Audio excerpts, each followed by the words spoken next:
नमस्कार दोस्तों, स्वागत है आप सभी का एक बार फिर से उत्कर्ष नर्सिंग क्लासेज के ऑनलाइन प्लेटफॉर्म के ऊपर, जहां पे हम लेके आए एक और धमाकेदार सेशन। जी दोस्तों, समय हो चुका है स्पेशल सेशन का और आज के इस सेशन में क्या रहने वाला है खास। आज के इस सेशन में कौन कौन से महत्वपूर्ण प्रश्न हैं जिनको हम पढ़ने वाले हैं, समझने वाले हैं, सीखने वाले हैं। गुड इवनिंग टू ऑल, सभी लोगों का दिल खोल के स्वागत इस शानदार प्लेटफॉर्म के ऊपर। सेशन का हर क्वेश्चन प्यारे दोस्तों रहने वाला इंपॉर्टेंट। सेशन के हर क्वेश्चन में हम बात करने वाले स्पेसिफिक और कुछ खास और कुछ इंपॉर्टेंट चीज़ों के बारे में। चलिए शुरुआत करते हैं एक शानदार सेशन की कुछ और महत्वपूर्ण चीज़ों के साथ में। और आज के सेशन की शुरुआत कुछ और खास प्रश्न से। Good evening to all. सबसे पहला प्रश्न आपकी स्क्रीन पे ये रहा। सवाल को अच्छे से पढ़िएगा, ऑप्शन को अच्छे से पढ़िएगा, फिर अपना बेहतरीन जवाब देने की कोशिश करिएगा। सवाल आपसे क्या कह रहा है, during blood transfusion which of the following complication में अराइजेज। अगर आप किसी मरीज में ब्लड ट्रांसफ्यूजन करते हैं तो ब्लड ट्रांसफ्यूजन से कौन से कॉम्प्लिकेशन अराइजेज होते हैं। Allergic reaction, anaphylactic shock, productive cough और बोथ ए एंड बी। ये आपको यहाँ पे क्वेश्चन है पूछा है, ब्लड ट्रांसफ्यूजन किसी मरीज को कर रहे हैं, कौन सा कॉम्प्लिकेशन अराइज होने की संभावना रहती है ब्लड ट्रांसफ्यूजन की वजह से। थोड़ा अलग तरह का सवाल है, थोड़ा इंपॉर्टेंट सवाल है जो आप थोड़ा दिमाग लगा के दीजिएगा। मैं अगर ब्लड ट्रांसफ्यूजन की बात करूं और उसके दौरान होने वाले कॉम्प्लिकेशन की बात करूं तो याद रखना, जब भी किसी मरीज में बीटी दिया जाता है, ब्लड ट्रांसफ्यूजन दिया जाता है, ब्लड ट्रांसफ्यूजन की वजह से किसी मरीज में कॉम्प्लिकेशन होने की रिस्क पैदा होती है। तो ब्लड ट्रांसफ्यूजन की वजह से होने वाले कॉम्प्लिकेशंस के अंदर एलर्जिक रिएक्शन एक सबसे कॉमन प्रॉब्लम है और एनाफाइलेटिक शॉक दूसरी कॉमन प्रॉब्लम है। अगर आपने किसी मरीज को ब्लड ट्रांसफ्यूजन दिया और मान लो मरीज में एक बूंद ब्लड जाता है तो आपकी बॉडी उस ब्लड को लेके रिएक्ट करता है, और बॉडी अगर उस ब्लड को लेके रिएक्ट करता है, इस रिएक्शन को हम एलर्जिक रिएक्शन के नाम से जानते हैं। और उस रिएक्शन की वजह से मरीज अगर शॉक में चला जाता है तो इस शॉक को हम एनाफाइलेटिक शॉक के नाम से जानते हैं। तो ब्लड ट्रांसफ्यूजन की वजह से होने वाली रिएक्शन एलर्जिक रिएक्शन है और उससे मरीज शॉक में चला जाता है, जाने वाले शॉक को हम एनाफाइलेटिक शॉक कहते हैं। तो एलर्जिक रिएक्शन और एनाफाइलेटिक शॉक दो जो है वो कॉमन अकरेंस है जो अराइज होती है ब्लड ट्रांसफ्यूजन की वजह से। एलर्जिक रिएक्शन और एनाफाइलेटिक शॉक जो है दो कॉमन अकरेंस है जो अराइज होती है ब्लड ट्रांसफ्यूजन के करने की वजह से। तो ये दोनों बातें ए एंड बी जो है वो यहाँ पे करेक्ट रहेगी, बाकी सभी बातें गलत है। सभी मतलब प्रोडक्टिव कॉप का यहाँ पे कोई संबंध नहीं है कि नहीं है। तो आपको यहाँ पे करेक्ट आंसर क्या देना है, ए एंड बी, मतलब डी यहाँ पे करेक्ट आंसर है। समझ में आई, आसान है। चलिए अगला प्रश्न आपकी स्क्रीन पे एक और नया प्रश्न।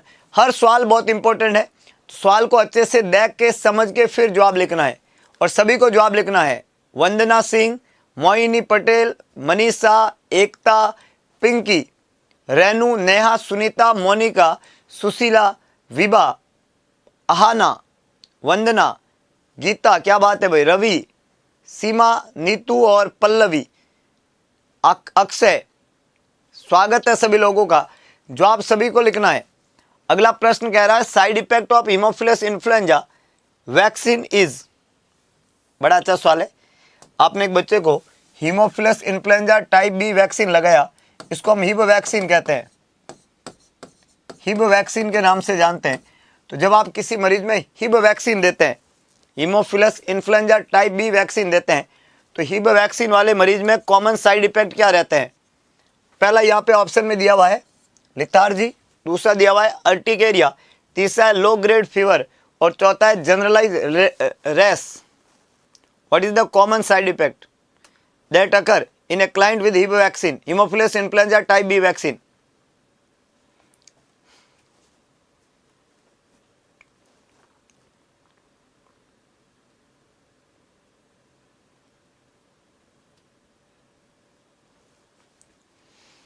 What is the common side effect for the client with Haemophilus influenza type B vaccine? Common side effect क्या है। याद देखो, जब आप हिब वैक्सीन किसी मरीज को देते हैं तो हिब वैक्सीन की वजह से मरीज में होने वाला जो साइड इफेक्ट है, अगर किसी मरीज को हिब वैक्सीन दिया और मरीज लिथार्जी हो रहा है, मरीज में अर्टिकेरिया हो रहा है या मरीज में जनरलाइज रैश हो रहा है, ये कॉमन साइड इफेक्ट नहीं है, ये एलर्जिक रिएक्शन है। किसी मरीज में अर्टिकेरिया का होना मरीज में एनाफाइलेटिक रिएक्शन का होना, जनरलाइज रैश का होना या मरीज का डल हो जाना, ये एडवर्स रिएक्शन है उस वैक्सीन के। एनाफाइलेटिक रिएक्शंस है, ये अबनॉर्मल रिएक्शंस है। लेकिन वैक्सीन लगाने से फीवर आना साइड इफेक्ट है। वैक्सीन लगाने का जो कॉमन साइड इफेक्ट है वो है कि उस बच्चे में, उस मरीज में क्या देखने को मिलेगा, low grade fever.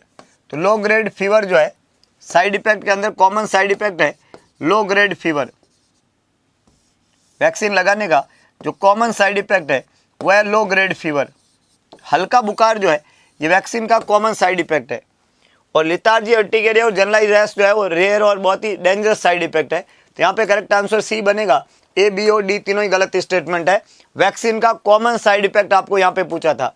Low grade fever is a common side effect of haemophilus influenza vaccine. अच्छा एक बात बताओ, ये वैक्सीन क्यों दिया जाता है, व्हाई इट इज गिवन? अगर हीमोफिलस इन्फ्लुएंजा वैक्सीन दिया जा रहा है तो देने के पीछे पर्पज क्या है? What is the reason to give the haemophilus influenza vaccine? क्या बता सकते हो? जल्दी बताओ, व्हाट इज द पर्पज, क्यों दिया जा रहा है? मेनिंजाइटिस को प्रिवेंट करने के लिए। मेनिंजाइटिस का एक कारण है Haemophilus influenza vaccine, Hib vaccine, and उसको प्रिवेंट करने के लिए हम ये वैक्सीन देते हैं। तो मेनिंजाइटिस को प्रिवेंट करने का तरीका है ये वैक्सीन, बहुत इंपॉर्टेंट है। इन्फ्लुएंजा नहीं, ये haemophilus influenza type B vaccine है, हिब वैक्सीन। पेंटावेलेंट का पार्ट है, ये ध्यान रखना। जबकि पेंटावेलेंट में इन्फ्लुएंजा वैक्सीन नहीं आता है। कल हमने आपको पेंटावेलेंट पढ़ाया था ना, तो मैंने आपको बताया था डीपीटी, हेपेटाइटिस बी वैक्सीन और हिब वैक्सीन, ये कल ही हमने पढ़ा था। 3 और 2 5 है ना, ये पेंटावेलेंट ही तो है। मेनिंजाइटिस को रोकना है। अगला लिखा हुआ है कौन सा सिम्टम है जो एस्पिरिन की टॉक्सिसिटी होने पे आप जो है एज ए नर्स सबसे पहले चेक करेंगे? कौन सा ऐसा सिम्टम है जो एस्पिरिन की टॉक्सिसिटी होने पे आप सबसे पहले चेक करेंगे?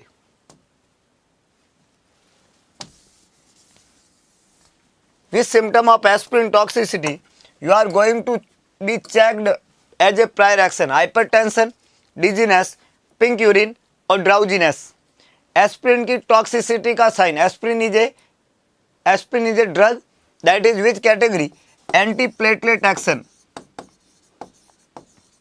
एस्पिरिन जो है एंटी प्लेटलेट एजेंट है और आप सभी को पता है कि इसका मेन काम क्या है कि हमारी ब्लड वेसल है, मान लो इस ब्लड वेसल के अंदर थ्रोम्बस को बनने से रोकने का काम करती है। तो इस दवाई का काम है कि प्रिवेंट करती है, prevent coagulation,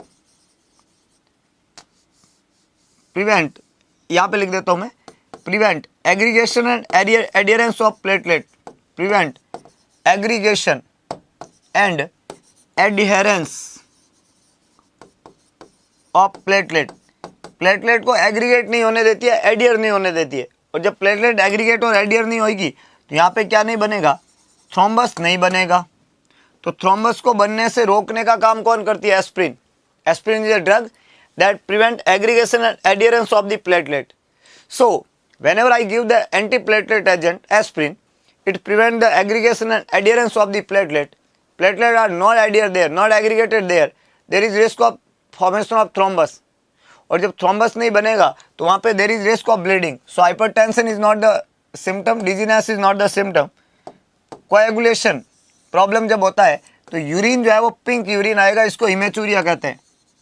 haematuria is a problem, haematuria is a problem. Urine के अंदर ब्लड आना इज ए प्रॉब्लम। और यहाँ पे drowsiness is not a problem. Aspirin का जब भी टॉक्सिसिटी होगा तो वहाँ पे एज ए नर्स जो है जो प्रॉब्लम देखने को मिलेगी वो देखने को मिलेगी पिंक यूरिन। पिंक यूरिन होना हिमेचूरिया का इंडिकेटर है और हिमेचूरिया होना एस्पिरिन का टॉक्सिक इफेक्ट है। एक तो एस्पिरिन की टॉक्सिसिटी ऑटोटॉक्सिसिटी होती है, ईयर के लिए टॉक्सिसिटी, और ऑटोटॉक्सिसिटी का साइन है टिनाइटस। और दूसरा जो एस्पिरिन की टॉक्सिसिटी है वो टॉक्सिसिटी कौन सी होती है? वो होती है आपकी हिमेचूरिया। तो टिनाइटस और हिमेचूरिया ये दो कॉमन सिम्टम है जो एस्पिरिन की टॉक्सिसिटी में देखने को मिलता है। ये आपको ध्यान रखना है। एज ए प्रोपाइलैक्टिक ड्रग देते हैं। जो भी थ्रोम्बोसिस की बीमारी होती है किसी भी मरीज में, there is risk of thrombosis, उसके अंदर as a prophylactic and as a therapeutic हम एस्पिरिन जरूर यूज करते हैं। अगला प्रश्न आपकी स्क्रीन पे, extracellular fluid that is used, सभी लोगों को जवाब लिखना है। Extracellular fluid that is used that include the following except one, कौन सा रहेगा?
Extracellular fluid include of the following except one.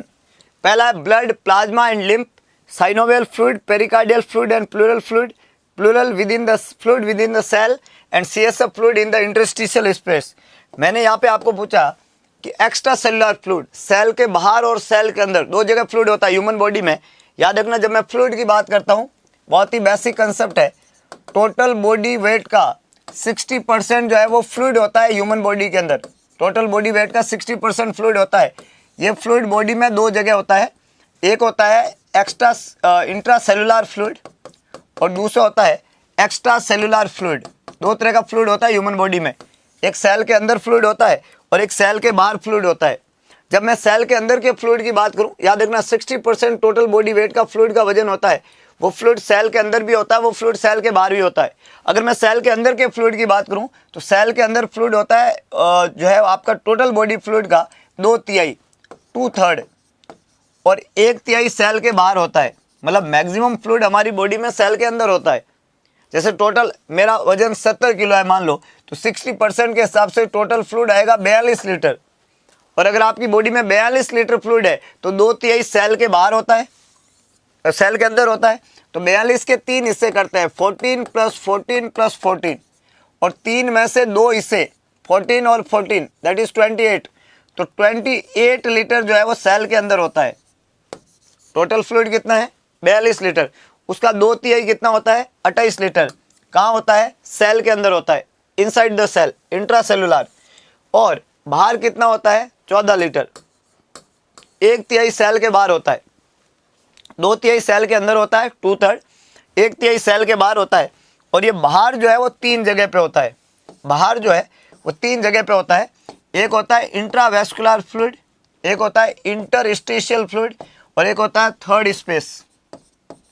Cell के बाहर 3 जगह होगी, एक जगह होगी इंट्रावेस्कुलर फ्लूइड, एक होगा इंटरस्टिशियल फ्लूइड और एक होगा थर्ड स्पेस। सेल के बाहर 3 जगह, इंट्रावेस्कुलर फ्लूइड, इंटरस्टिशियल फ्लूइड और थर्ड स्पेस। अगर मैं सेल के बाहर मतलब इंट्रावेस्कुलर एरिया की मैं बात करूं, सेल के बाहर मतलब इंट्रावेस्कुलर फ्लूइड की बात करूं, तो इंट्रावेस्कुलर ब्लड वेसल के अंदर होगा इंटरस्टिशियल, और ये सबसे ज़्यादा इंटरस्टिशियल है 9 लीटर।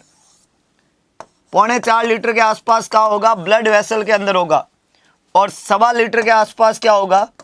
थर्ड स्पेस पे पाया जाएगा। अब मैं इन 3 स्पेस की बात करूं, अगर इन 3 स्पेस की बात करूं, एक है इंटरस्टिशियल 9 लीटर, एक है इंट्रावेस्कुलर फ्लूइड 3.75 लीटर, एक है थर्ड स्पेस 1.25 लीटर। तो जब मैं 3 की बात करूं, जो एक्स्ट्रा सेलुलर फ्लूइड है, पहला है इंट्रा सेलुलर फ्लूइड जो है 28 लीटर, एक्स्ट्रा सेलुलर फ्लूइड है 14 लीटर, और 14 लीटर को मैंने डिस्ट्रीब्यूट किया तो सेल इंटरस्टिशियल स्पेस में, इंट्रावेस्कुलर स्पेस में और थर्ड स्पेस में मैंने डिवाइड किया। ये बॉडी का टोटल फ्लूइड है। तो याद रखो, सेल के बाहर के फ्लूइड को पूछा है, एक्स्ट्रा सेलुलर फ्लूइड को, तो पहला लिखा है ब्लड, प्लाज्मा एंड लिम्फ, तो सभी एक्स्ट्रा सेलुलर ही है। Synovial fluid, pericardial and pleural, ये भी एक्स्ट्रा सेलुलर ही है क्योंकि सेल के बाहर होता है। थर्ड स्पेस इसी को बोला मैंने। ये जो है ये तो होता है इंट्रावेस्कुलर, ये हो गया आपका थर्ड स्पेस, ये भी सब एक्स्ट्रा सेलुलर है, थर्ड स्पेस।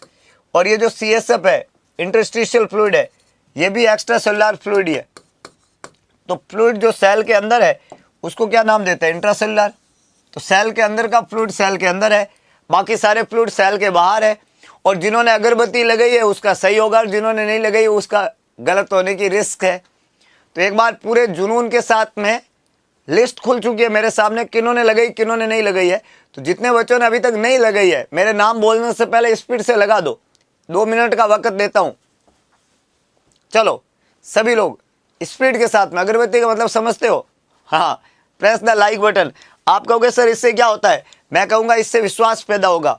वो कहता है ना, नन्ही चींटी जब दाना लेकर चलती है, चढ़ती दीवारों पर 100 बार फिसलती है, मन का विश्वास रगों में साहस भरता है। चढ़कर गिरना और गिरकर चढ़ना कभी नहीं करता, आखिर उसकी मेहनत बेकार नहीं होती, कोशिश करने वाले की कभी हार नहीं होती। तो कोशिश पूरे मन से करना है, अगरबत्ती लगा के लाइक बटन प्रेस करके पूरे जोश जुनून और पागलपन के साथ में हर सवाल पे कूच करना है ना?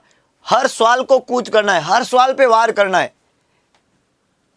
डेफिनेटली आंसर बना ही बनेगा, है ना? तो अगला प्रश्न आपकी स्क्रीन पे आ चुका है, एक और महत्वपूर्ण प्रश्न लगा दी। ओके, अगला प्रश्न आपकी स्क्रीन पे, हाजिरी लगा दो भाई सभी लोग, बिल्कुल हाजिरी लगा दो। एक रसगुल्ला कह रहा है, हाँ हाजिरी लगाना जरूरी है भाई। प्रेजेंट कैसे होगी तुम्हारी बताओ? प्रेजेंट बहुत जरूरी है।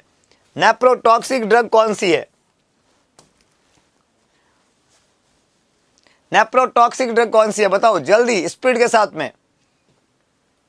What is the nephrotoxic? NSAID, aminoglycoside, amphotericin B और all of the above? Very interesting question.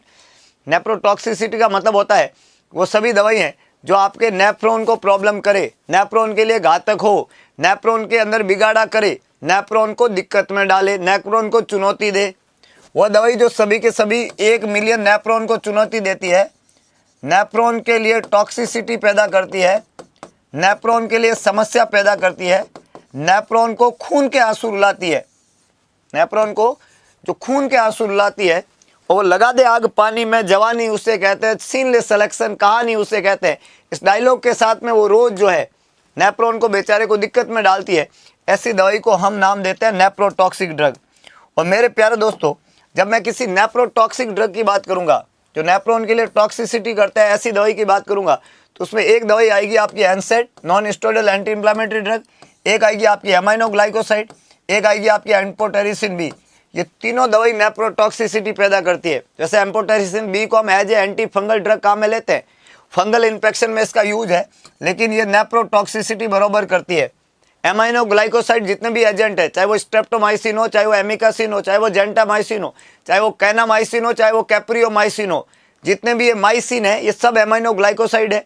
और ये कान और किडनी दोनों के लिए बहुत डेंजरस है। तो ये ऑटोटॉक्सिसिटी भी करता है और नेप्रोटॉक्सिसिटी भी करता है। और एनसेड जो होती है वो आपकी होती है non steroidal anti inflammatory drug. याद रखना, एनसेड जब आपको एग्जाम में पूछा जाए तो इसका फुल फॉर्म तो होता है non steroidal anti inflammatory drug, anti inflammatory agent, ये है एनसेड। और एनसेड वाली जो दवाई रहती है, इस दवाई के एग्जाम्पल के रूप में हम बात करें तो आपका डाइक्लोफेनेक आता है, डाइक्लोफेनेक, आपका एसिक्लोफेनेक आता है, एक्सिक्लोफेनेक आता है, आपका डाइक्लोफेनेक आता है, एसिक्लोफेनेक आता है, आपका जो है एनसेड कैटेगरी की दवाई के अंदर नेप्रोक्सेन आता है, आइबुप्रोफेन आता है, आपका डाइक्लोफेनेक आता है, आपका एसिक्लोफेनेक आता है, आपका एनसेड आता है, आपका नेप्रोक्सेन आता है, आपका आइबुप्रोफेन आता है। ये एनसेड वाली कैटेगरी होती है। एनसेड कैटेगरी के बाद में अगला जो इंपॉर्टेंट कैटेगरी रहता है वह है एमाइनोग्लाइकोसाइड्स। एमाइनोग्लाइकोसाइड्स जो होता है, इसके अंदर हमने अभी पढ़ा कि यहाँ पे जितने भी एमाइनोग्लाइकोसाइड होते हैं वो माइसिन के नाम से होते हैं। जैसे आपका जेंटामाइसिन नेप्रोटॉक्सिक होता है, एमिकासिन नेप्रोटॉक्सिक होता है, स्ट्रेप्टोमाइसिन नेप्रोटॉक्सिक होता है, कैनामाइसिन, कैप्रियोमाइसिन, एक के वर्ग एक जो है जितने भी नेप्रोटॉक्सिक एजेंट है ये सभी के सभी एमाइनोग्लाइकोसाइड वाले नेप्रोटॉक्सिक एजेंट है। एमाइनोग्लाइकोसाइड ग्रुप की कैटेगरी में आते हैं, है ना। ये वैनकोमाइसिन इसमें नहीं आता, लाले अक्रम ललित, vancomycin is not a aminoglycoside. ऐसे हर कोई मत गुस्साओ भाई, है ना। अगर आपको एग्जाम में कभी पूछ भी ले कि इनमें से कौन सा एमाइनो ग्लाइकोसाइड नहीं है, तो वैनकोमाइसिन एमाइनो ग्लाइकोसाइड नहीं होता है, बाकी सभी होते हैं। और एम्फोटेरिसिन भी तो है, तो सभी के सभी नेप्रोटॉक्सिक करते हैं। नेप्रोटॉक्सिसिटी का पता लगाने के लिए केएफटी करवाते हैं। टेस्ट का नाम है किडनी फंक्शन टेस्ट।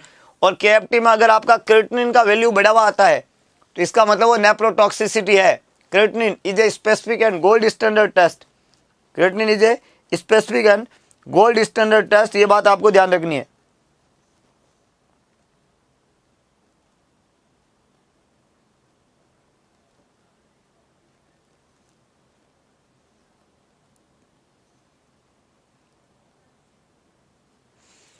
क्लियर इतनी बातें। In emergency room nurse is assessing a 25-year-old male who has been using opioids. What symptom indicate that the client has overdosed? 25 साल का एक मेल क्लाइंट है, ओपोइड यूज कर रहा है। The male client is using opioid. जब वो opioids use कर रहा है, ओपियोइड डेराइवेटिव यूज कर रहा है, मॉर्फिन दवाई यूज कर रहा है, तो कौन सा सिम्टम इंडिकेट करता है कि मरीज को ओवरडोज हो गया ओपियोइड का? एक तो उसके प्यूपिल का कॉन्स्ट्रिक्टेड हो जाना और उसको हाइपोटेंशन हो जाना, दूसरा उसको वॉमिटिंग होना और टेकिपनिया होना, तीसरा उसका प्यूपिलरी डायलेशन होना और हाइपरटेंसिव क्राइसिस होना, चौथा उसको ट्रेमर्स और एटेक्सिया होना। यहाँ पे हमने बोला कि एक इमरजेंसी रूम के अंदर आप असेस कर रहे हो, 25 साल का मेल क्लाइंट है, ओपियोइड ले रहा है, कौन सा सिम्टम इंडिकेट करता है कि उसको ओपियोइड का ओवरडोज हो गया, टॉक्सिसिटी हो गया? मैंने बोला जब भी ओपियोइड का ओवरडोज हो आपको सैक्रम को याद कर लेना है। क्या याद कर देना है? सैक्रम को याद कर लेना है, जो ओपियोइड का टॉक्सिसिटी इंडिकेट करता है, टॉक्सिसिटी ऑफ ओपियोइड्स। इसको कभी भी आपको रिमेंबर करना हो तो आप किसको याद करोगे? सैक्रम को याद करोगे, sacrum.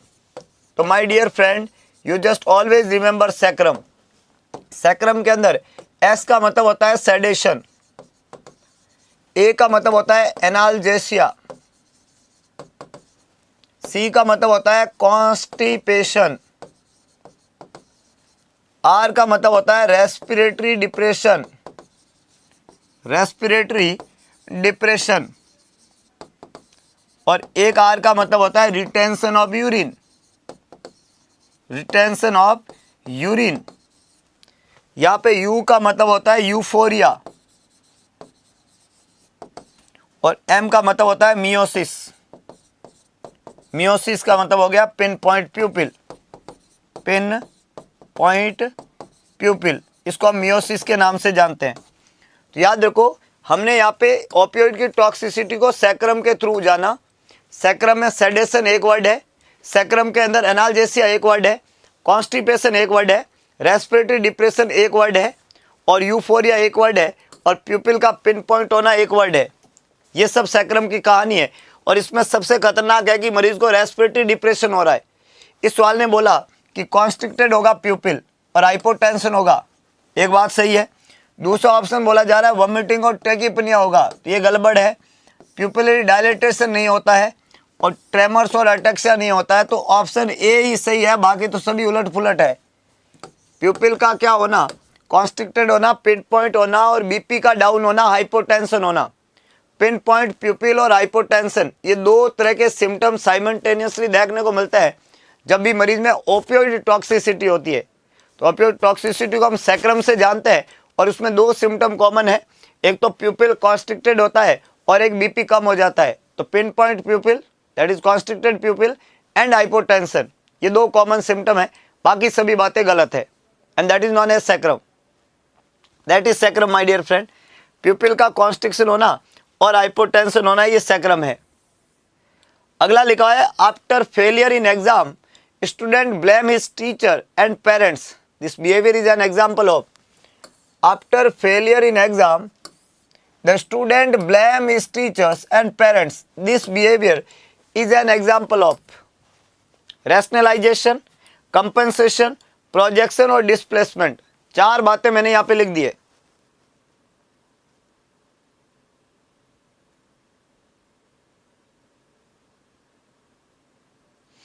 Press the like button, क्या बात है। एक रसगुल्ला तो कमेंट ही लगाता लाइक बटन को प्रेस करने की। भाई इतनी विश्वास के साथ में अगर आप आगे बढ़ेंगे तो कहानी आपकी क्लियर हो जाएगी लाइफ में। तो विश्वासित मन के साथ में रहे और जिंदगी थोड़ी सफल होगी, ये बात तय है कि नहीं है। वैसे एक बात बताऊं मैं आपको, आप जो अगरबत्ती लगाने का हम कहते हैं ना, ये अगरबत्ती लगाने से क्या होगा और नहीं लगाने से क्या होगा, इसका परिणाम बाद में पता चलता है। उससे फर्क कुछ नहीं पड़ता है। तो आपने लाइक बटन प्रेस करके क्लास ली या नहीं ली, आप क्लास तो पढ़ रहे हो ना, ये बहुत इंपॉर्टेंट है। लेकिन एक आप अगरबत्ती लगा के क्लास लेते हो और एक बिना लगाए लेते हो, उसमें बहुत फर्क होता है, माइंड सेटअप का फर्क होता है। मैं भी क्लास स्टार्ट करने से पहले अगरबत्ती लगाता हूँ, फिर क्लास स्टार्ट करता हूँ। आप कहोगे ऐसा क्यों सर? मेरे को भी विश्वास चाहिए पूरी क्लास लेने के लिए। विश्वास बहुत जरूरी है लाइफ में, खुद के ऊपर भरोसा आपको दुनिया का सबसे सर्वश्रेष्ठ प्राणी बनाता है। इंसान में यही तो खासियत है, इंसान भरोसा करता है, भरोसा चीज़ों के ऊपर, बातों के ऊपर, है ना। बहुत बढ़िया। तो यहाँ पे सवाल ने बोला कि अगर कोई रसगुल्ला फेल हो गया एग्जाम में, फेल होने के बाद में वो ब्लेम कर रहा है कि वो सर अगरबत्ती लगवाते थे, पढ़ाते तो थे नहीं। अब ऐसा नहीं है कि वो अगरबत्ती लगा के भी पढ़ाने का ही ज्ञान देते थे, लेकिन वो पता नहीं होता ना, तो पता नहीं होता तो हम क्या करते हैं, ब्लेम करते हैं। ये एक मैकेनिज्म है हमारी ज़िंदगी में, ताकि हम चीज़ों से खुद को बचा पाए और किसी और के ऊपर चीज़ें डाल दे। तो इसको रेस्टलाइजेशन कहते हैं, कंपनसेशन कहते हैं, प्रोजेक्शन कहते हैं, या displacement. After failure of exam student blame his teacher and parents. थोपना, नाच न जाने आंगन टेढ़ा। आदमी नाचने लगता है, नाचना आ नहीं रहा है ना, नाच न जाने, नाचना आ नहीं रहा है, बोले ये थोड़ा आंगन टेढ़ा है, मेरे पाँव से ही नहीं पड़ रहे, आंगन टेढ़ा। अरे भाई वैसे पता नहीं कि हमें नाचना नहीं आता है ना, नाच न जाने आंगन टेढ़ा। तो नाचना एक कला है जो हर किसी में नहीं होती है, नाचना एक कला है जो हर किसी में नहीं होती है। मेरे जैसे कोई विद्वानी आदमी ही नाच के दिखा सकते हैं, बाकी हर किसी को नाचना थोड़ी आता है भाई, नहीं आता है, लेकिन हम नाच सकते हैं। इसको बोलते हैं नाचने का कला। तो अगर आपको कला देखनी है तो राजू सर नरसिंह वाला का हमारा इंस्टाग्राम आईडी है, वहाँ पे हमने रिसेंटली डांस किया था कल, तो आप वो देख सकते हो। ये कला हमारे अंदर है। आप लोगों के पास में ये कला है या नहीं, आई डोंट नो, लेकिन इस कला का होना जरूरी है, बहुत मजा है। तो यहाँ पे अगर किसी को नाचना नहीं आए और वो आंगन को टेढ़ा बताए, इसको बोलते हैं प्रोजेक्शन। क्या बोलते हैं इसको? प्रोजेक्शन। और याद रखना, इसको रैशनलाइजेशन, कंपनसेशन या डिस्प्लेसमेंट नहीं कहते हैं। अच्छा, प्रोजेक्शन का मतलब तो मैंने बता दिया कि नाच ना जाने आंगन टेढ़ा, है कि नहीं है। लेकिन एक बात आपको ध्यान रखना है, एक बात आपको ध्यान रखना है कि ये जो रैशनलाइजेशन है, इस रैशनलाइजेशन का क्या मतलब होता है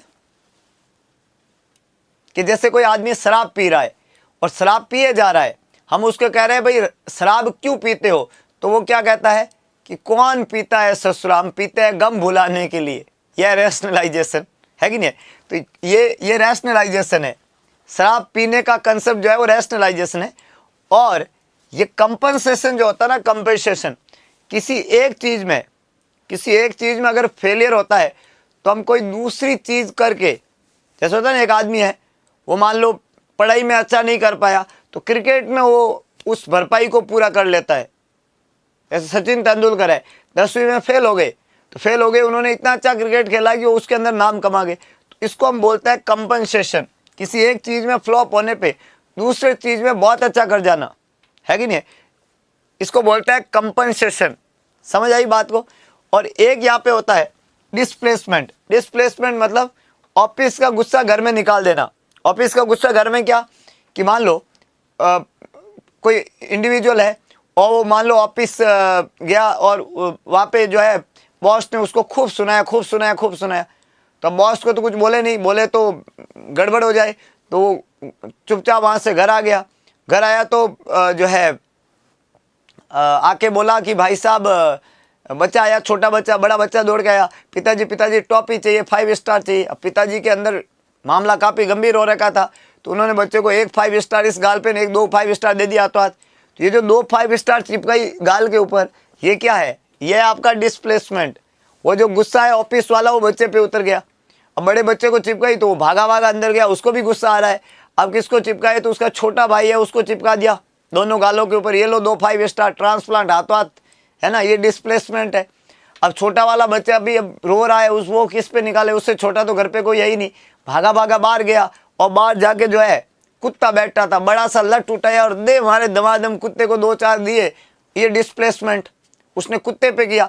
कुत्ता वहां से भागा, क्या करूं, किसको काटूं किसको काटूं। तो एक आदमी अटैची लेके ऑफिस से आ रहा था, कुत्ता जाके उसको पीछे से काट गया। ये डिस्प्लेसमेंट। और कुत्ते ने जिसको काटा वो वही ऑफिस का मालिक था जिसने सुबह उसको डांटा। कर्म फल भोगने पड़ते हैं, कर्म फल भोगने पड़ते हैं।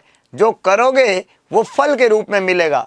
भगवान रामचंद्र जो है ना, अयोध्या के राजकुमार, वो कह के गए थे, है ना, कर्म ही फल है, कर्मण्येवाधिकारस्ते मा फलेषु कदाचन। तो कर्म अच्छे करो, फल भी अच्छा होगा, नहीं तो कहानी गड़बड़ हो जाएगी। तो ये डिस्प्लेसमेंट की कहानी थी। कंपनसेशन का बात किया हमने, रेशनलाइजेशन का बात किया। यहाँ पे ये जो दिया हुआ है वो कौन है, वह प्रोजेक्शन। प्रोजेक्शन जो है इसका मतलब क्या होता है, नाच न जाने आंगन टेढ़ा। आदमी को नाचना तो आता नहीं है, लेकिन वो क्या कहता है कि ये आंगन थोड़ा तिरछा है। बाकी तो भाई साहब हम माइकल जैक्सन है, अभी एकदम बढ़िया फ्लोर पे फ्लोर तोड़ डांस कर सकते हैं। अगला प्रश्न, एक और महत्वपूर्ण प्रश्न आपकी स्क्रीन पे लग चुका है, बहुत ही बढ़िया। बताओ क्या आंसर होना चाहिए। सवाल ने क्या बोला, हाँ बॉस की लंका नहीं लगी, श्रीलंका लग गई उसकी, तो है कि नहीं है, लेकिन जो भी लगी उसकी जबरदस्त लगी। Enlargement of thyroid gland occurs in, thyroid gland का एनलार्जमेंट कहाँ होता है, बताओ। Where the thyroid gland are enlarge, किस में होती है, हाइपोथायरॉयडिज्म में, हाइपरथायरॉयडिज्म में, ट्यूमर ऑफ थायराइड ग्लैंड, या ऑल ऑफ द अबव। देखते हैं कितने रसगुल्ले इस सवाल का जवाब दे पाते हैं। और याद रखना, हर ऑल ऑफ द अबव जवाब नहीं होता है, हर ऑल ऑफ द अबव जवाब नहीं होता है। अगर आपका विश्वास ऑल ऑफ द अबव पे टिका हुआ है तो आप गलत डायरेक्शन में है। अपनी डायरेक्शन को बदलो, ऑल ऑफ द अबव वाला गियर चेंज करो, क्योंकि हर ऑल ऑफ द अबव जवाब नहीं होता है, लेकिन हर ऑल ऑफ द अबव जवाब गलत भी तो नहीं होता है। यहाँ पे जवाब यही है। अगर किसी में हाइपोथायरॉयडिज्म है, थायराइड हार्मोन की वहाँ पे डेफिशिएंसी है, इसको बोलते हैं गोइटर, एक बीमारी होती है goitre, hypothyroidism, enlargement of thyroid gland, iodine deficiency, तो हाइपोथायरॉयडिज्म होता है। तो गोइटर में भी तो थायराइड ग्लैंड एनलार्ज होती है। दूसरा होता है हाइपरथायरॉयडिज्म, ग्रेव्स डिजीज। किसी को ग्रेव्स डिजीज है, जिसको हम एक और नाम से जानते हैं थायराइडाइटिस, क्या बोलते हैं हम उसको, थायराइडाइटिस। तो इसमें भी तो थायराइड ग्लैंड का एनलार्जमेंट होता है। तो enlargement of thyroid gland occur in Graves disease, hyperthyroidism, enlargement occur in goitre, hypothyroidism. तो गोइटर दैट इज हाइपोथायरॉयडिज्म और Graves disease that is hyperthyroidism. और अगर थायराइड ग्लैंड का ट्यूमर हो जाए तो दैट इज हाइपरथायरॉयडिज्म। तो हाइपरथायरॉयडिज्म में यहाँ पे ग्रेव्स डिजीज होती है, ये होता है, ये होता है, तो तीनों ही होता है। हम यहाँ पे जवाब क्या लिखेंगे, ऑल ऑफ द अबव। प्यारे दोस्तों क्या जवाब होगा, ऑल ऑफ द अबव। ये आपको यहाँ पे ध्यान रखना है कि नहीं, ऑल ऑफ द अबव। तो correct answer all of the above है, बाकी सभी बातें गलत है। अगला प्रश्न, सर तो बहुत डरते हैं, किससे डरते हैं भाई, हैं इस दुनिया में सबसे इंपॉर्टेंट बात क्या है, क्या इंपॉर्टेंट बात है पता है, कि डरना नहीं, ये सबसे इंपॉर्टेंट है किसी से भी, है ना। सबसे बड़ा डर होता है मौत, सर मौत से भी नहीं डरते। और जो मौत से भी नहीं डरे उसको किसका डर है बताओ। एक दिन तो आएगी, हम उस दिन आंख में आंख डाल के बात करेंगे, चलो कोई प्रॉब्लम नहीं, यहाँ नहीं तो वहाँ सही, है कि नहीं है। तो पुदीना रखो और अपने आप को पूरा कॉन्फिडेंट करो। अगला प्रश्न है, विच ऑफ द फॉलोइंग, याद रखना, which of the following not a sign of dehydration, कौन सा डिहाइड्रेशन का साइन नहीं है, बता दो लालो। What is the basic concept, यहाँ पे आपने सवाल पूछा है कि कौन सा नहीं है साइन डिहाइड्रेशन का, dry skin, increase skin turgor, hypotension और डिक्रीज यूरिन आउटपुट। मजा आएगा आपको, जवाब सभी को लिखना है। कुछ बच्चों ने जवाब नहीं लिखे, भाई जवाब लिखो स्पीड के साथ में, और आंकड़ा बिल्कुल नया चाहिए। अगर आपको लग रहा है कि आपके लिए वाकई में अलग तरीके की मेहनत यहाँ पे चल रही है, कुछ बेहतरीन और कुछ मतलब बिल्कुल एक्स्ट्रा ऑर्डिनरी काम हुआ जा रहा है, तो बिल्कुल बनता है, बिल्कुल बनता है, पूरा उत्साह के साथ में जवाब बनता है।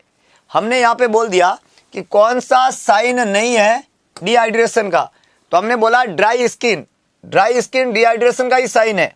याद रखना, स्किन अगर ड्राई हो गई है, डिहाइड्रेशन का ही साइन है। बीपी अगर कम हो गया, डिहाइड्रेशन का ही साइन है। यूरिन आउटपुट अगर कम हो गया, डिहाइड्रेशन का ही साइन है। लेकिन कौन सा साइन नहीं है? तो स्किन की टर्गर का इंक्रीज होना डिहाइड्रेशन का साइन नहीं है। डिहाइड्रेशन के साइन में स्किन की टर्गर इंक्रीज नहीं होती है, स्किन की टर्गर लूज होती है। स्किन टर्गर लूज होती है, स्किन टर्गर, ये डिहाइड्रेशन का साइन है। होती है ना, ऐसा आप स्किन को पकड़ो तो ये टाइट नहीं रहती है, लूज हो जाती है, बिल्कुल सलवटें पड़ने लग जाती है। तो जब स्किन की टर्गर लूज हो जाती है तो वो डिहाइड्रेशन का साइन है। स्किन का टर्गर का बढ़ना डिहाइड्रेशन का साइन नहीं है। तो यहाँ पे यही पूछा है, कौन सा साइन नहीं है? बीपी कम होना, ड्राई स्किन और decrease urine output. Skin turgor increase नहीं होती है, डिक्रीज स्किन टर्गर हो जाती है। दोनों बातें समझ में आई? कुछ बच्चे कंफ्यूज है, कुछ बच्चे कंफ्यूज है। हाँ, टर्गर लॉस हो जाती है, वो टर्गर लॉस होना डिक्रीज होना कहते हैं। लॉस होने को इंक्रीज होना नहीं कहते कि मेरे 5 रुपए का लॉस हो गया, मेरे 5 रुपए इंक्रीज हो गए। इंक्रीज हो गया, डिक्रीज हुए, है कि नहीं? यूपी पीएससी में आया था नहीं, आएगा। आया था तो बढ़िया, नहीं आया तो आएगा। नहीं है, कहाँ जाएंगे? सवाल यही से आएंगे। आप चाहे जाओ कहीं, सवाल पाओगे वही, यही तो यहीं से मामला बनेगा, है कि नहीं?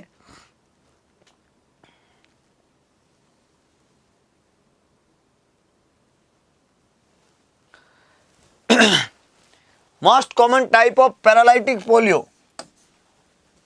Paralytic polio, most common type of paralytic polio, most common cause of paralytic polio. Polio 1, polio 2, polio 3 और पोलियो वायरस 4। कौन सा पोलियो वायरस जो है पैरालाइटिक पोलियो का मोस्ट कॉमन कोज है?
So what is the answer my dear friend?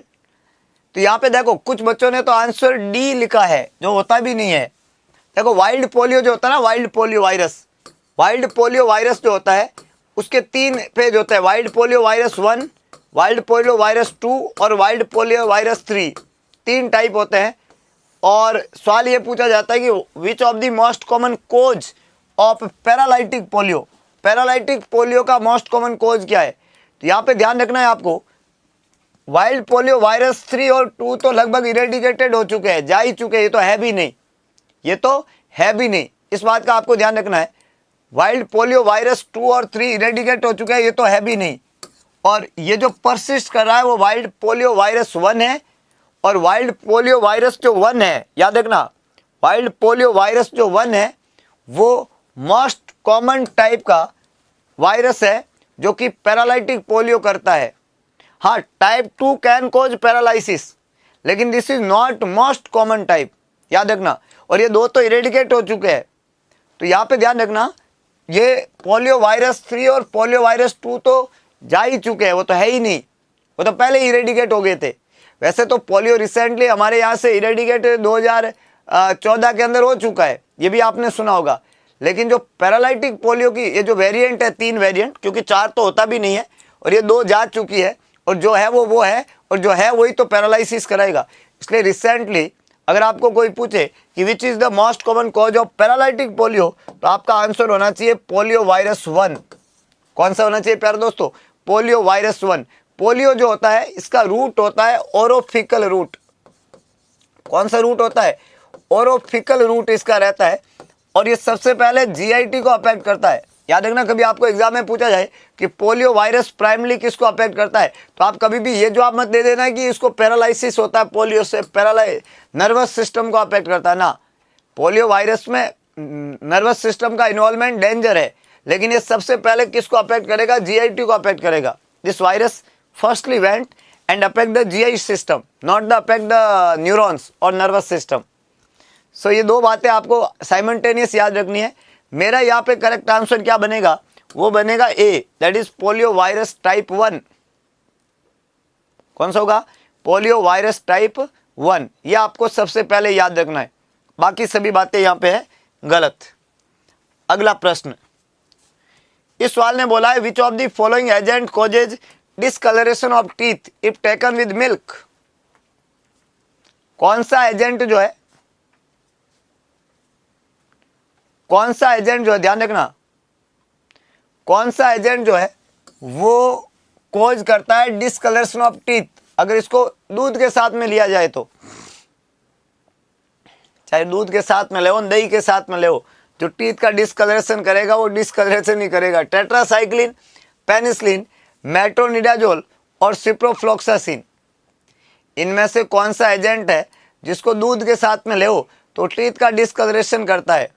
वैसे teeth का discolouration करने वाली एक ही दवाई है और इस दवाई का नाम हमने क्या बोला, टेट्रासाइक्लिन। याद रखना, टीथ डिसकलरेशन करने वाला एजेंट इसमें से कौन सा है, तो होता है आपका टेट्रासाइक्लिन।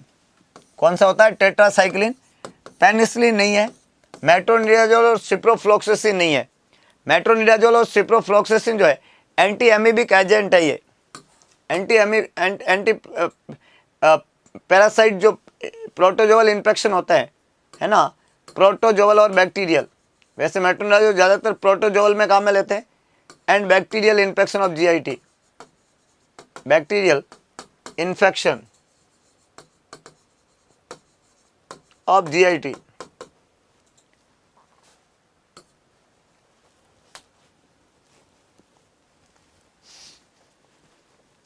अगला सवाल, एक और महत्वपूर्ण प्रश्न आपकी स्क्रीन पे लग चुका है, सभी को जवाब लिखना है। जवाब सभी को लिखना भाई, स्पीड के साथ में। कुछ बच्चे काफी शांत है, शांत नहीं रहना, शांति पसंद नहीं है ऐसी क्लास में। ये तो धमाकेदार क्लास होनी चाहिए आपकी लाइफ की, लाइफ चेंजिंग क्लास बनने वाली है ये आपकी जिंदगी में। बहुत कुछ नई बातें आप सीख के जाएंगे अभी यहाँ से। हाँ, इस सवाल ने बोला कि पोल बनर टेस्ट जो होता है, पोल बनर टेस्ट किसके डायग्नोसिस में यूज करते हैं, Paul Bunnell test, infectious mononucleosis, rheumatoid arthritis,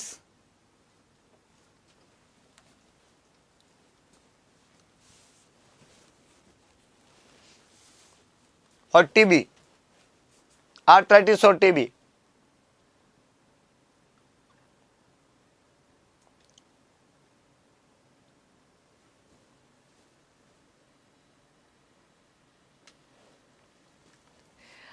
सभी लोगों को जवाब लिखना है। देखो एक कॉमन सी बात है, अगर मैं पॉन बनर टेस्ट की बात करूं तो टीबी का तो है नहीं है, क्योंकि टीबी में तो करता है मॉन्टॉक्स टेस्ट।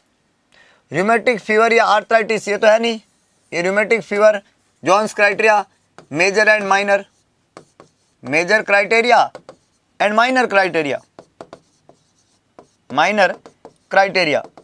जॉन्स क्राइटेरिया है, जॉन्स मेजर और जॉन्स माइनर, ये दो बातें हैं। तो यहाँ पे पोल बनर टेस्ट जो है ये होगा इन्फेक्शियस मोनोन्यूक्लियोसिस, ए यहाँ पे करेक्ट आंसर है।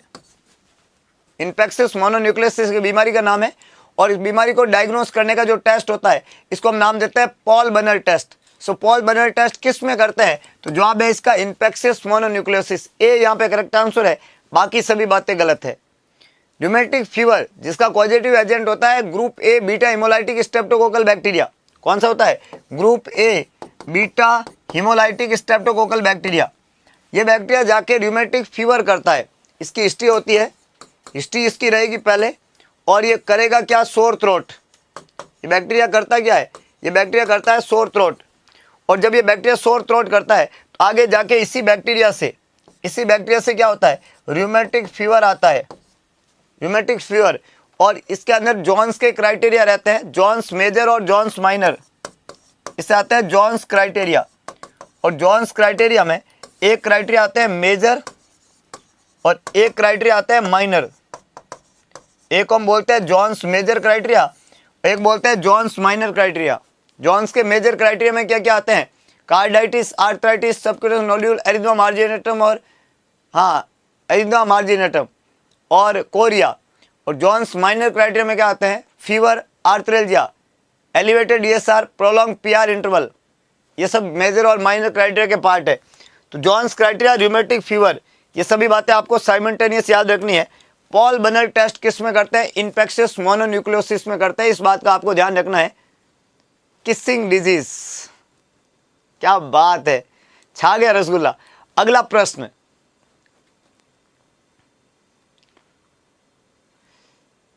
बधाई हो भाई। एम्स रायपुर एसएनओ एग्जाम जो भी रसगुल्ले दे रहे हैं उनको बधाई हो। अगले सवाल के साथ में आगे बढ़े। थैंक यू KM सरिता। अगला सवाल आपकी स्क्रीन पे लग चुका है। वो कहते हैं ना, लग चुकी है आग तलब की, लग चुकी है तलब मंजिल की, अब खुद को आग में झोंक देंगे। लग चुकी है तलब मंजिल की, अब खुद को आग में झोंक देंगे। मुसीबतें कहती है, ठोकरें कहती है मारा जाएगा, हौसला कहता है देख लेंगे, आ जाओ मैदान में। वो कहता है ना, आ देखे जरा किस में कितना है दम, है कि नहीं? तो किस में कितना दम है अभी देख लेते हैं, आ जाओ सामने, है ना? वही घोड़े और वही मैदान है कि नहीं? तो यहां पे सवाल कह रहा है एबीजी एनालिसिस कर रहे हो, पीएच 7.20 है, एसिडिक है, सोचने का ही जरूरत नहीं है। अगर पीएच 7.35 टू 45, 7.35 टू 7.45 ये है, मतलब इससे कम है, मतलब एसिडिक है। तो पीएच यहाँ पे एसिडिक है। PCO2 जो है, PCO2 वो आपका यहाँ पे 35 है। PCO2 कितना है? 35 है। और बाइकार्बोनेट जो है वो 20 है। बाइकार्बोनेट जो है वो 20 है। तो पीएच जो है वो 7.20 है, PCO2 35 है और बाइकार्बोनेट 20 है। तो PCO2 कितना होना चाहिए? 35 टू 45। ये 35 है तो कम है। और बाइकार्बोनेट कितना होना चाहिए? 22 से 28। तो ये 22 है तो कम है, 20 है तो कम है। तो पीएच जब कम होता है, याद रखना, पीएच जब कम होता है और बाइकार्बोनेट कम होता है, दोनों एक ही दिशा में है, मेटाबॉलिक एसिडोसिस है। सिंपल सा कंसेप्ट है भाई। पीएच और बाइकार्बोनेट जब एक ही दिशा में होता है तो उस कंडीशन को हम बोलते हैं मेटाबॉलिक एसिडोसिस। ये तो एक बहुत ही कॉमन सी बात है। मेटाबॉलिक एल्कलोसिस में क्या होता है? पीएच भी ज्यादा होनी चाहिए थी और बाइकार्बोनेट भी ज्यादा होना चाहिए था, जो यहाँ पे नहीं है। रेस्पिरेटरी एल्कलोसिस में क्या होता है कि पीएच ज्यादा होनी चाहिए थी और CO2 कम होनी चाहिए थी, CO2। और अगर मैं बात करूं यहाँ पे रेस्पिरेटरी एसिडोसिस में, तो यहाँ पे क्या होता है? पीएच जो है वो कम होना चाहिए था और CO2 जो है वो बढ़ी हुई होनी चाहिए थी, जो यहाँ पे नहीं है। तो यहाँ पे कौन सी सिचुएशन है? Metabolic acidosis. पीएच कम है और बाइकार्बोनेट भी कम है, इसको बोलते हैं metabolic acidosis.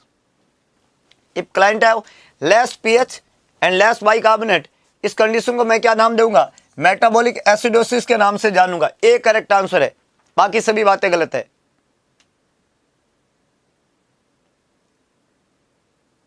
Condition metabolic acidosis ही होगा।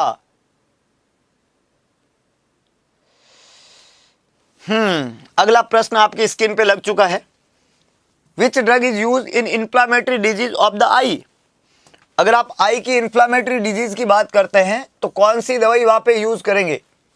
आई की इंफ्लामेटरी डिजीज में कौन सी ड्रग यूज की जाएगी? पहला लिखा हुआ है acetazolamide, atropine sulphate, cortisone, pilocarpine. अलग तरीके का क्वेश्चन है, जवाब भी स्पेसिफिक होना चाहिए। यहां पे सवाल ने बोला है कि कौन सी दवाई यूज की जाती है इंफ्लामेटरी डिजीज ऑफ आई में। अगर आपकी आई की एक बीमारी है और आई की बीमारी का नाम है इंफ्लामेटरी डिजीज ऑफ आई, बहुत सारी इंफ्लामेटरी डिजीज होती है आई की, तो कौन सी दवाई देंगे? एसिटाजोलामाइड देंगे, एट्रोपिन देंगे, कॉर्टिसोन देंगे या पिलोकार्पिन देंगे?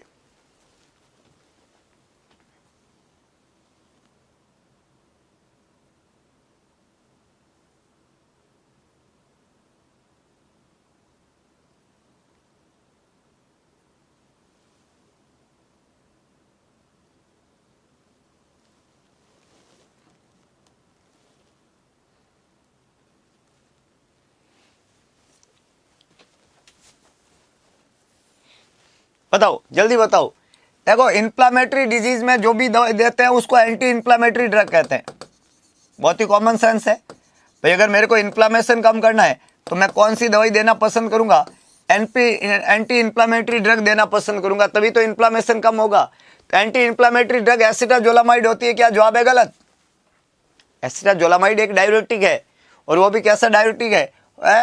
मेरा जो है कार्बोनिक एनहाइड्रेज इनहिबिटर्स वाला एजेंट है एसिटाजोलामाइड। एट्रोपिन सल्फेट एक एड्रीनर्जिक ड्रग है। Atropine is adrenergic agent, adrenergic drug या एड्रीनर्जिक एजेंट है एट्रोपिन सल्फेट, ये आपको ध्यान रखना है। और पिलोकार्पिन जो होती है वो यहाँ पे जवाब काम में नहीं लेते हैं। पिलोकार्पिन जो है सिंपैथेटो मिमेटिक एजेंट है, इसको हम बोलते हैं सिंपैथेटो मिमेटिक। इसका मतलब होता है जो सिंपैथेटिक नर्वस सिस्टम की मिमेक्री करता है उसको हम पिलोकार्पिन कहते हैं। जब आपको एक्सेसिव सलाइवेशन या स्वेटिंग करानी है तो पिलोकार्पिन यूज करते हैं। और यहाँ पे एट्रोपिन जब आप में काम में लेते हैं जब आपको सलाइवेशन कम कराना है ना। तो ये तो आपका यहाँ पे नहीं हुआ है। आपका एक ही जवाब है, दैट इज कॉर्टिसोन। कॉर्टिसोल या कॉर्टिसोन स्टेरॉइड है, जैसे हाइड्रोकॉर्टिसोन है, डेक्सामेथाजोन है ना, प्रेडनिसोलोन है, मेथाइल प्रेडनिसोलोन है, ये सब कॉर्टिसोन है। और कॉर्टिसोन दवाई एंटी इन्फ्लामेटरी है। इस एंटी इन्फ्लामेटरी ड्रग या स्टेरॉइड ड्रग हम बोलते हैं इसको। स्टेरॉइड ड्रग का मोस्ट कॉमन साइड इफेक्ट जो होता है वो होता है एक तो हाइपरग्लाइसीमिया, और एक होता है इम्यूनोसप्रेसेंट इफेक्ट होता है, सप्रेसेंट। और इसको हम किस नाम से जानते हैं? ये इन्फेक्शन का कारक बनता है। इम्यूनोसप्रेसेंट जो है इट कैन कॉज इन्फेक्शन। तो जो साइड इफेक्ट है मोस्ट कॉमन वो आपका होता है एक तो हाइपरग्लाइसीमिया, और दूसरा क्या होता है? Immunosuppressant can cause infection. तो there is more risk of infection and there is hyperglycemia. दो कॉमन साइड इफेक्ट है स्टेरॉइड दवाई के। तो जिस भी मरीज को आप स्टेरॉइड दवाई देते हो वहाँ पे आपको इम्यूनोसप्रेसेंट और हाइपरग्लाइसीमिया दो बातों का साइमल्टेनियस याद रखना पड़ेगा, ध्यान रखना पड़ेगा। अगला सवाल आपकी स्क्रीन पे लग चुका है, और ये सवाल कह रहा है प्रोफाउंड एमआर किसको बोलते हैं? प्रोफाउंड मेंटल रिटार्डेशन किसको बोलते हैं? जवाब लिखो रसगुल्लो सभी को, स्पीड के साथ में अगरबत्ती लगा के, जोश नया और बिल्कुल अलग दिखना चाहिए, और आंकड़ा बिल्कुल नया होना चाहिए। किसी ने कहा कि लगा दे आग पानी में जवानी उसे कहते हैं। लाइन बड़ी सुंदर है, लगा दे आग पानी में जवानी उसे कहते हैं। और जो सीनलेस सिलेक्शन एग्जाम की खोपड़ी के बीचों बीच छेद करके कहानी उसे कहते हैं। लिख दो अपने इस पंजे से अपनी ही कहानी और दिखा दो इस किस्मत को कि मेरा हौसला तुमसे कई गुना ज्यादा बड़ा है। मेहनत दुनिया का सबसे बड़ा साथी होना चाहिए आपका। बड़ी से बड़ी मंजिल आपकी पाँव में आके गिरेगी, मेहनत में वो दम दिखना चाहिए। Mental IQ, profound mental retarded लोगों ने भी इस दुनिया में बहुत कुछ नाम कमाया। मेंटल रिटार्डेशन या आईक्यू जो है, इस आईक्यू का फॉर्मूला जो है वो बिनेट ने दिया था। उन्होंने कहा कि मेंटल एज को जब आप क्रोनोलॉजिकल एज से डिवाइड करते हो, प्यारे दोस्तों, जब आप मेंटल एज को क्रोनोलॉजिकल एज से डिवाइड करते हो और उसको 100 से मल्टीप्लाई करते हो तो ये आईक्यू वहाँ पे आता है। मानसिक उम्र जो आपकी मानसिक उम्र वो आपकी क्रोनोलॉजिकल एज से हमेशा डिवाइड होती है। और इस मानसिक उम्र को क्रोनोलॉजिकल एज से डिवाइड कैसे करते हैं इसकी अगर मैं बात करूं और इससे कैसे यहाँ पे निकालते हैं, तो मान लो किसी आदमी की उम्र 10 साल है और मानसिक उम्र भी 10 साल है और मैं उसको 100 से मल्टीप्लाई कर दूं, है ना। आदमी की उम्र भी 10 साल है, मानसिक उम्र भी 10 साल है। अगर हम 100 से मल्टीप्लाई करते हैं तो कितनी उम्र आती है? 100 आईक्यू आता है, आईक्यू आता है 100, है कि नहीं है। एमआर किसको बोलते हैं? तो नॉर्मल आईक्यू जो रहता है उसकी एक स्केल है कि अगर आपका आईक्यू 90 से लेके 110 के बीच में है तब उसको नॉर्मल आईक्यू मानते हैं। अब आपका आईक्यू हो सकता है कि 70 और 90 के बीच में हो, तब आप उसको बॉर्डर लाइन कहते हो। क्या कहते हो? Border line. कौन सी लाइन? Border line. अगर आपका आईक्यू जो है 50 और 70 के बीच में है, अगर आपका आईक्यू 35 और 50 के बीच में है, अगर आपका आईक्यू जो है 20 और जो है आपका 35 के बीच में है, और अगर आपका आईक्यू जो है लेस देन 20 है, तो यहाँ पे अलग अलग तरह के रिटार्डेशन है। जैसे अगर मैं इसकी बात करूँ तो यह है माइल्ड एमआर, ये जो रहता है ये मॉडरेट है, मॉडरेट। यह आपका सीवियर एमआर और यह आपका प्रोफाउंड एमआर, प्रोफाउंड, है कि नहीं है। तो जब मैं इन कैटेगरी की बात करूं तो ये जो बच्चा होता है ये होता है एजुकेबल। माइल्ड एमआर वाला एजुकेबल होता है मॉडरेट एमआर वाला ट्रेनेबल होता है, ट्रेनेबल होता है। सीवियर एमआर वाला जो होता है वो आपका डिपेंडेंट होता है, डिपेंडेंट। और ये होता है कस्टोडियन। प्रोपाउंड वाला होता है कस्टोडियन। माइल्ड एमआर वाला जो होता है वो क्या होता है, एजुकेबल। मॉडरेट वाला ट्रेनेबल। सीवियर एमआर वाला वो होता है डिपेंडेंट। और प्रोफाउंड एमआर वाला होता है कस्टोडियन। तो आपको ध्यान रखना है, मेंटल रिटार्डेशन की कहानी में ये जो कैटेगरी है यहाँ से यहाँ तक, ये सब मेंटल रिटार्डेशन की कहानी में काउंट होते हैं। इन सभी को मेंटल रिटार्डेशन कहते हैं। और अलग अलग देखिएगा, प्रोफाउंड और सीवियर, माइल्ड, मॉडरेट सब की एक स्केलिंग सिस्टम है। यहाँ पे ऊपर भी होता है 120 से लेके 110 के बीच में, 130 से लेके 120 के बीच में, और 140 से लेके 130 के बीच में। हम यहाँ पे इनको गुड कहते हैं, हम यहाँ पे इनको वेरी गुड कहते हैं, हम यहाँ पे इनको एक्सीलेंट कहते हैं, और 140 से ऊपर को हम जीनियस कहते हैं। अगर ये मोर देन 140 हो जाए तो इसको हम किस नाम से जानते हैं, जीनियस के नाम से जानते हैं, जीनियस। तो ये अलग अलग तरीका यहाँ पे रहता है। तो हम यहाँ पे अलग तरह की बातें अगर करें तो प्रोफाउंड मेंटली रिटार्ड जो होता है, प्रोफाउंड एमआर, वो कौन सा होगा आपके हिसाब से? अब जब आपको पूरी स्केल पता है तो क्या आप प्रोफाउंड एमआर को निकाल के दे दोगे बाहर? निकालो इनमें से, किसको कहोगे प्रोफाउंड? 35 से 49, 50 से 70, 20 से 35 या बिलो 20? बताओ जल्दी, स्पीड के साथ में।